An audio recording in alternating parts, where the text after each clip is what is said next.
We're at the Iridium with Nick Moss and Jason Ricci. Yeah, you're right. What? He said, yeah, you're right. You're right. So they say in New Orleans. So tell us a little bit about tonight and a couple of shows that you're doing together. This was a tour that was put together mainly for my band to come back to New England and stay busy, and got in a bunch of new rooms I haven't played, like the Iridium, never played the Iridium. And so originally I thought, well, maybe I'll bring a special guest, and I had some guys and ideas, and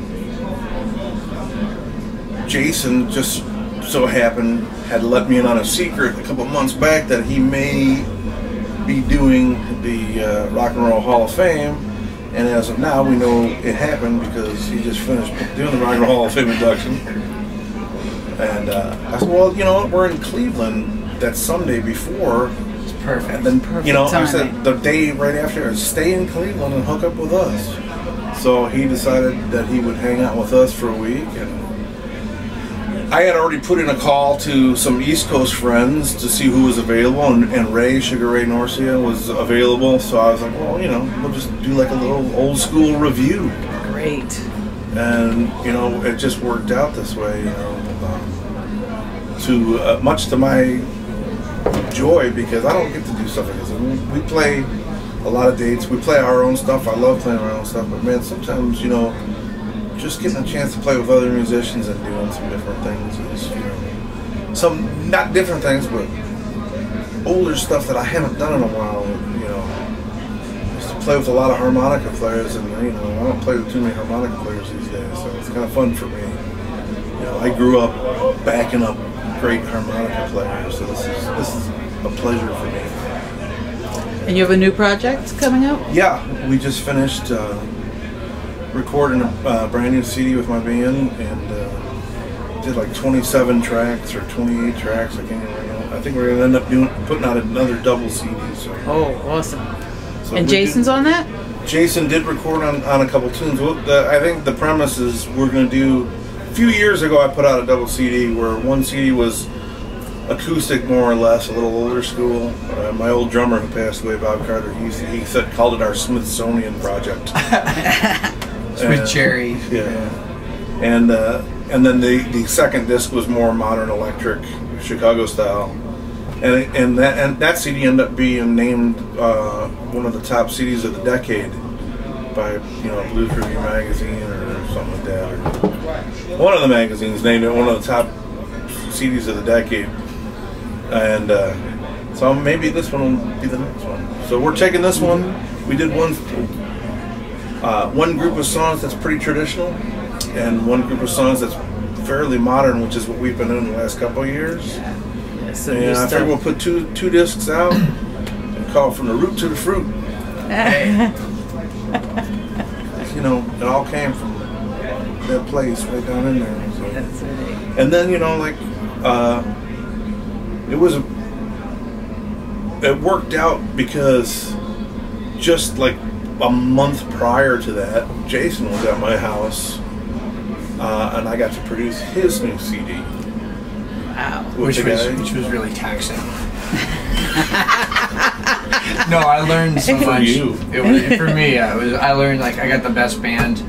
I got the best vocals I've ever got, ever. The vocals on this are passable for the first time ever in my career, and that's all thanks to this guy. He beat me up during it, but it was worth it.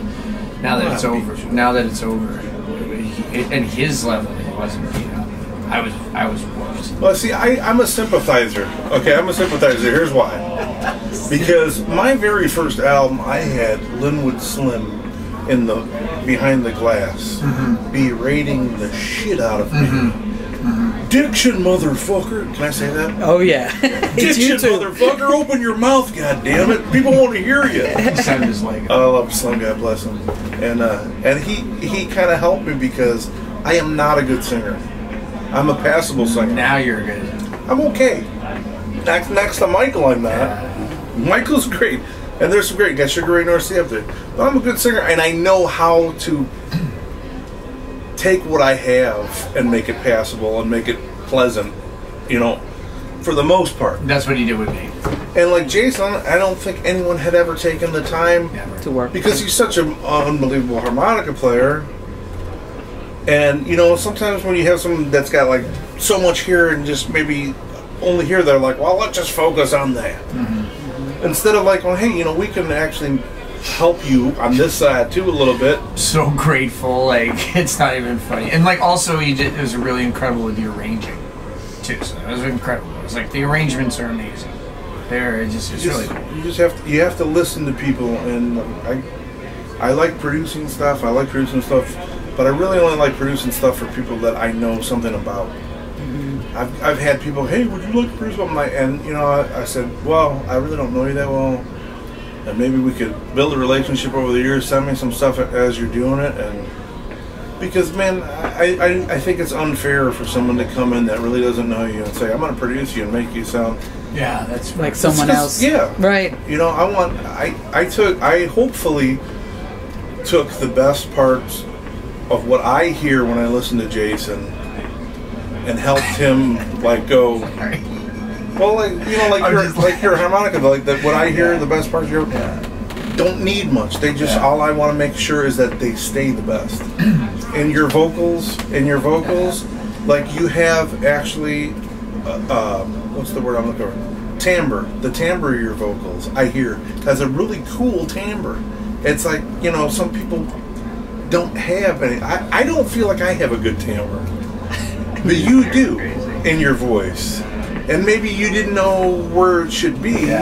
But I figured, well, you know, let's exploit the good parts of what you have. It was amazing and make it. There were all these songs that I thought I was gonna end up 86ing that were like dreams, like oh maybe I can do this, right? Like a couple covers that are actually great now. And like I never thought that they were gonna make the disc. Like I thought I would start trying to sing them, and then we just go, you know what? Let's try something else. And I was ready to give up like a bunch of times, and he wouldn't let me. Like so, he kept me in there, kept me in there. So you're nominated for 2 BMAs this year, right? I'm not sure. I think 1 for sure. But for what category? Do you know? Rock, blues, unbelievable. How many times have you been nominated? I don't know. 17. I think 17 times. This is the year. 17. We were talking to Sugar, to Ray Norcia, and he said that the first year he didn't go, he won. Yeah, he won. And Nick is not going this year. Yeah. So vote for Nick. Thank you. Yeah. I'm just saying. Voting is over. I'm going to sign up. I'm going to give them the $50 as a $75 next year. Then whatever it is, and I'm going on. Jimmy Bott, because if Jimmy Bott doesn't win this year, Jimmy Bott. If you ever watch this or someone tells you, Jimmy and I have the running joke because I think we both have damn near the same amount of nominations without ever winning. Dude, are you serious? He never won? No, I think he's got like 15 or 16 nominations for best blues drummer. Dude, that's ridiculous. That guy's the best drummer there is. He's fun. Yeah, you know, I'm not going to argue with that. But we always see each other and we always give each other a special nod and a handshake at the BMAs. Are you going? No. You're not going? No, I've never been, but WTF. 1 year, you gotta go. I have to go. 1 year, you have to go. I do. But maybe next year. Maybe next year when both our CDs are nominated. That's right. And you can say I was there when I took the video. And Jason, you remember we'll both win and we can both give our our speech. It's gonna get us banned from the blues. If my first one didn't, I'll be okay. So it's pretty fun. It's great. The cool thing for me is I just got to get into a van in Cleveland. Like I finished up and then got into a van. And then I don't have to be the boss. That's right. It's the best part. Yeah, so I just get to take direction, which is much better. Who's doing it? What? Someone's in charge, right? He's in charge. He's in charge. Last night, nobody told me this at all. So he likes to. Are you serious? Really? You're totally. This is your game, dude. You're dropping the ball right now. I'm gonna tell you. But anyway, it's incredible. It's incredible. Last night I played a solo. He told me to play like Cotton, right, in the middle of the song, and I got bummed. Like, man, let me play like me, right? You know. And then I played like Cotton. fucking best solo I've taken in months, and the fucking house erupted, and it was so fun. So I'm still learning. Like, I'm still at a place in my life where, like, and it's the best thing about being a sideman is just sitting back and going, like, you know what, I don't have to have all the answers about where we're stopping, where we're sleeping, or what we're playing, or even what I'm gonna play. Right. And so, like, at first because he plays harp. He's a good harp player. Like, a lot of people don't know that. He's a good harp player. Maybe he'll play tonight. Okay? I know 3 licks. They're 3, he knows 5. All right, and they're 5 awesome. and a half. They're 5 awesomest licks ever. Okay, and he's got a huge tone. He's got better tone than I do. I'm actually the best out there. He has better tone than all you of were us. nominated, I think, right? What was I gonna say? I totally lost my train. It doesn't fucking matter. Anyway, we had so much fucking fun. So like, oh yeah. So he'll like look at me and tell me like which harp to pick up, like for what thing, and like every time he does it, like in the beginning of the tour, I was like, man, don't tell me what harp to pick up, right? And then now I look over and I go, first, second. Like I want him to do it, like because I'm having so much fun. You know what I mean? Like, here's the thing. Yeah. It's like you can play like you when you're with your band, and I can play like me when I'm with my band. Right. But we don't ever get to really play this kind of stuff anymore. Like, I mean, my band still plays blues on the sets. But not harmonica blues because I don't have a harmonica player. He's exactly right. And to play harmonica blues, man, is a joy for me because I played with so many great harmonica players. And they have him, I'm like, well, let's just do stuff that we don't do anymore. Exactly, let's dude. Go back exactly. And it's so much fun. I'm not trying to like boss them around. No. You need to shut up right now. I'm talking. You know? And you know what? It's exciting for the fans. People are really very excited. I just want to say one other thing too that I've known for a long time that is a big part of the reason that I'm really happy to have Nikki producing my CD and doing everything and working with me. The way this guy plays guitar is so I'm learning, dude. so underrated in this community today because there's really not anything like it left. That is true. And I mean, he's fully capable of doing all the screaming guitar solos that you hear any of the hotshot, Bonamasses and Walter Trout people. He can do you'll hear it tonight. Mm-hmm. But the subtle, the Robert Lockwood stuff, the Jody stuff, the stuff that you do, nobody alive today can play it as well as him. And it is equivalent. It is equivalent to being around a type of player in this music. He is to this music what somebody like Django was to gypsy jazz right now. He is the only cat that can do it, and it's gonna be gone. And if kids don't get out and hear this guy play, if you don't make some YouTube videos talking about this, when he leaves, this music is gonna go. This is the last carrier of that. And so when he says to me, you get to play your own music with your band, let's play some fucking real blues, fucking right. Because this is the last opportunity that I have. So when my ego comes up and I want to play like all that stuff, that's bullshit. Because the stuff that he's playing behind me is the only time I will ever have this in my life. Because Jimmy's gone, Jimmy Rogers, who Nick used to play with, is gone. Yeah. Luther Tucker. All the guys we grew up when we were just coming up, and now there's not many left. He's older than me. He played with those guys when I was just in the audience listening to the show. He was already, you're not much older than me, but he was already on stage with those guys because of being in Chicago and being better than me. He's like 3 or 4 years before.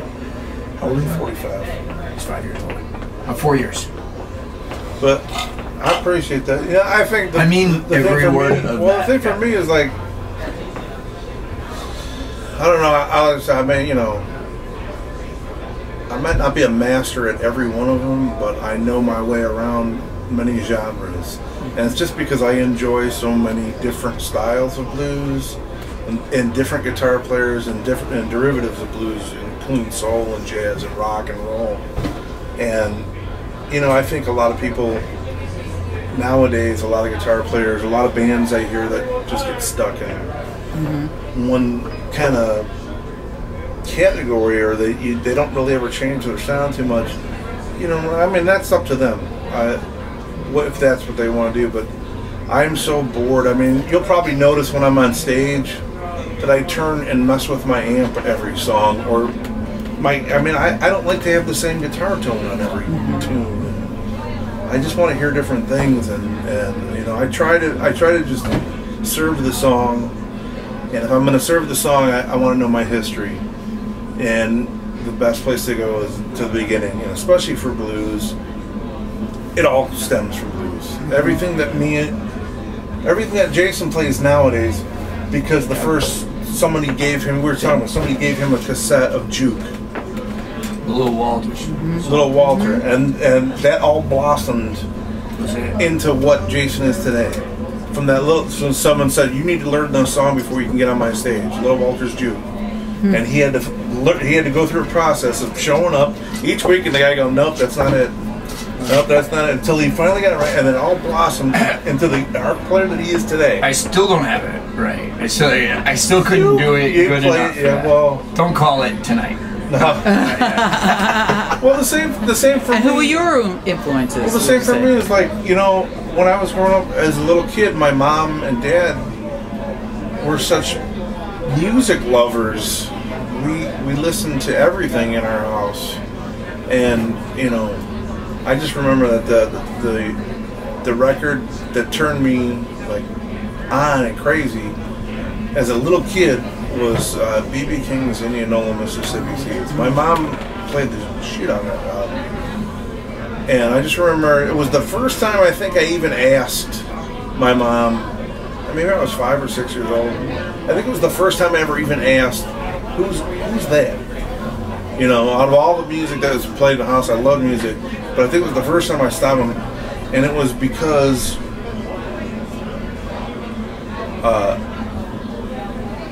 I was probably aware of it earlier, but something about the way he played the guitar and his vocals especially stopped me dead in my tracks, because there was like this electrical jolt going through my body, just like I felt it before I heard it. Like there was like a buzz, like an electrical current, like a buzz. I was like, man, that feels good. What is that? Who's that, Mom? Oh, so that's B.B. King.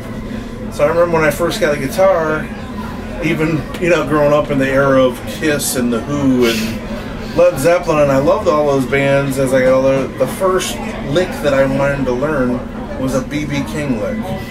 I'd steal my brother's guitar, because my brother was the first real guitar player in the band. He's still a monster, my brother Joe. He's still incredible. Joe Moss. And, yeah, and Joe Moss, go check him out if you don't know who he is. Look him up. He's awesome. He was my first guitar influence and teacher. Very funky. But I used to steal his guitar, man, and try to figure out that vibrato, that thing.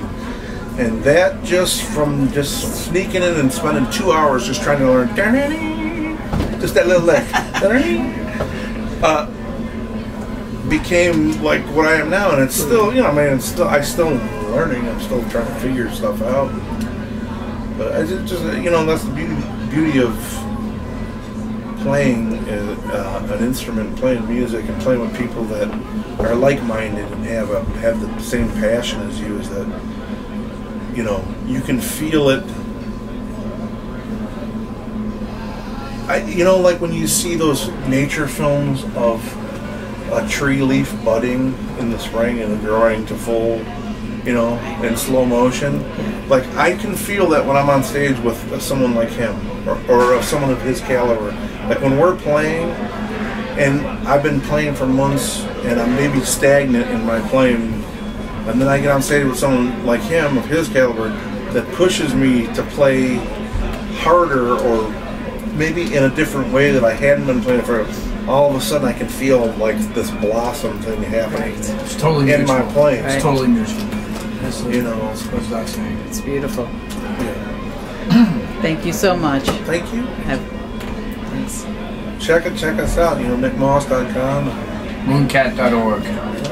Thank you. Thank you, BluesBroad. Good night. Thanks.